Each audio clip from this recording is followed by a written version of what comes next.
أعوذ بالله من الشيطان الرجيم. I seek refuge with Allah from Satan the outcast.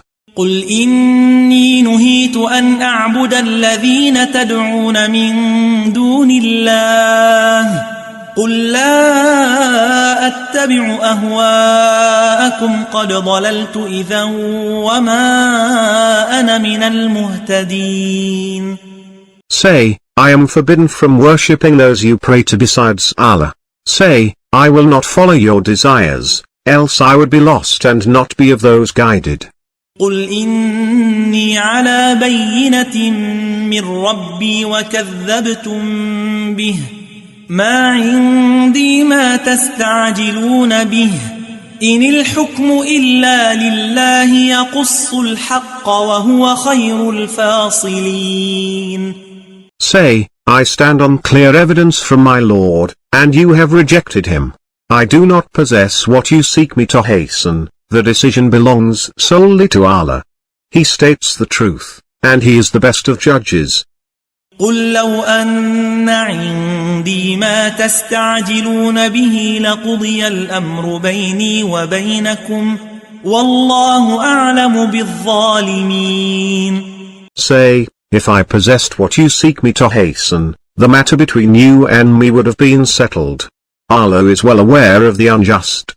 وعنده مفاتح الغيب لا يعلمها إلا هو ويعلم ما في البر والبحر وما تسقط من ورقة إلا يعلمها ولا حبة في ظلمات الأرض ولا رطب ولا يابس إلا في كتاب مبين. With him are the keys of the unseen, none knows them except he. And he knows everything on land and in the sea.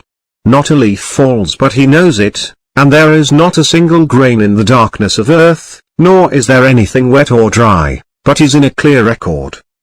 وهو الذي يتوفاكم بالليل ويعلم ما جرحتم بالنهار ثم يبعثكم فيه ليقضى أجل مسمى ثم إليه مرجعكم ثم ينبئكم بما كنتم تعملون.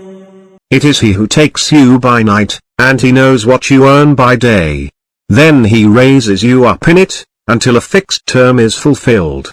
Then to him is your return, then he will inform you of what you used to do.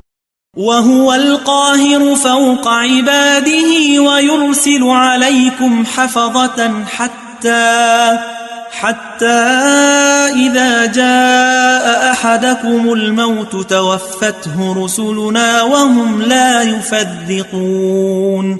He is the conqueror over his servants, and he sends guardians over you, until, when death overtakes one of you, our envoys take him away, and they never fail.